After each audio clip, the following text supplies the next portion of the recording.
Hi there guys, and this video we're going to talk about there was a problem with the server 400 YouTube application.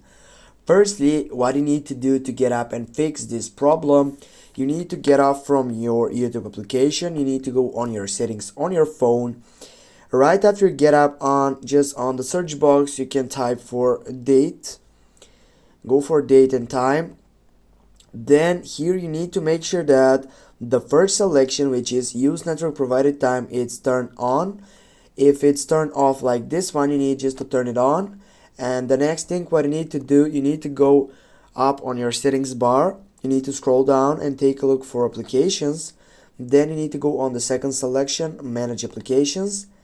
And on the search box you need to type for YouTube, go for it. Then what you need to do next, you need to go for force stop on your left side, right down, and you need to go for OK with a blue light session.